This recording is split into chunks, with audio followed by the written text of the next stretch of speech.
उत्तराखंड के तमाम राजनीतिक मसलों पर बात करने के लिए इस वक्त मेरे साथ हैं उत्तराखंड के पूर्व परिवहन मंत्री हीरा सिंह बिष्ट जी। सर, आपसे जानना चाहूंगी, 21 जुलाई को चुनाव होने जा रहे हैं, डोईवाला से फिर से आप दावेदारी कर सकते हैं?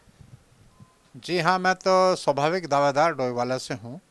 चूँकि मैं 1040 वोट से केवल हारा था और अंतिम समय में मुझे टिकट दिया गया था, जबकि दो कांग्रेस के ही रिबेल विद्रोही खड़े हुए थे। वो 18,000 वोट ले गए थे, मुझे 600 वोट जीतने के चाहिए थे। तो मैं नहीं समझता किसी प्रकार की परेशानी आएगी। अब चूँकि धारचूला सीट भी है, पहले हमने मुख्यमंत्री जी को भी निमंत्रण दिया था। अब धारचूला सीट खाली है, संभवतः मुख्यमंत्री जी वहाँ से लड़ेंगे, लेकिन जो भी हाईकमान तय करेगा हम उस फैसले के साथ खड़े रहेंगे। जी सर, जिस प्रकार से आपने कहा मुख्यमंत्री जी उस सीट से लड़ेंगे, लेकिन ये भी खबरें आ रही हैं कि कहीं ना कहीं हरीश रावत जी 2 सीटों से इस बार चुनाव लड़ सकते हैं, तो कहीं ना कहीं हार की सकपकाहट है ये। नहीं, ऐसा कुछ नहीं है। मुख्यमंत्री कहीं से भी लड़ सकते हैं, 2 सीट से भी लड़ सकते हैं, लेकिन कांग्रेस में साधारणतः हाईकमान इस बात की अनुमति देगा नहीं देगा, ये दूसरी बात है।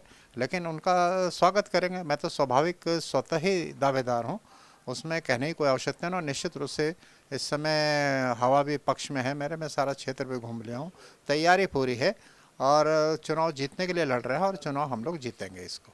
सर ठीक, जिस प्रकार से आपने कहा चुनाव जीतने की पूरी तैयारी है, लेकिन पंचायती चुनाव भी होने वाले हैं, उसे किस तरीके से देख रही है कांग्रेस? जिस प्रकार से लोकसभा चुनावों में पिछड़ती दिखी, तो चुनाव जो पंचायती चुनाव है उसे किस तरीके से देख रहे हैं? निश्चित रूप से मैंने बहुत पहले से कहा था कि हमारे संगठन में कमजोरी है उत्तराखंड में। बार बार इस बात को रिपीट करता रहा हूँ।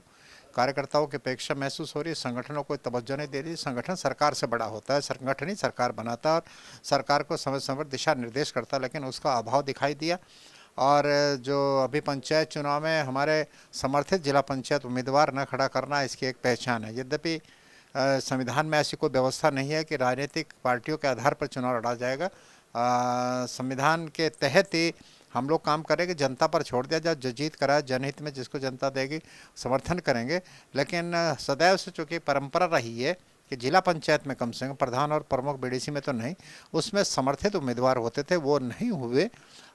फिर भी हमने, हमारे कार्यकर्ता सजग हैं, कोई निराश नहीं है, हिम्मत के साथ लड़ रहे हैं और निश्चित रूप से जिला पंचायतों में हम लोग कांग्रेस भारी विजय प्राप्त करेगी। इसका श्रेय हमारी पार्टी के मुख्यमंत्री हरीश रावत जी को जाता है। संघर्ष करके लगभग 2000 शासनादेश जारी किए, चाहे वो कर्मचारियों का, दलितों का हो, अकलियत का हो, पेंशन्स का हो, सारे किसानों का हो, राहत आपदा के काम हो, उसका श्रेय निश्चित रूप से चुनाव में हमको मिलेगा।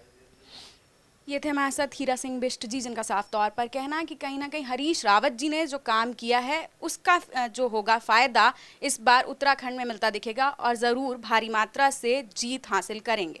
कैमरा पर्सन संजय के साथ दीप किरण चौहान, रिपोर्टर 24x7 दिल्ली।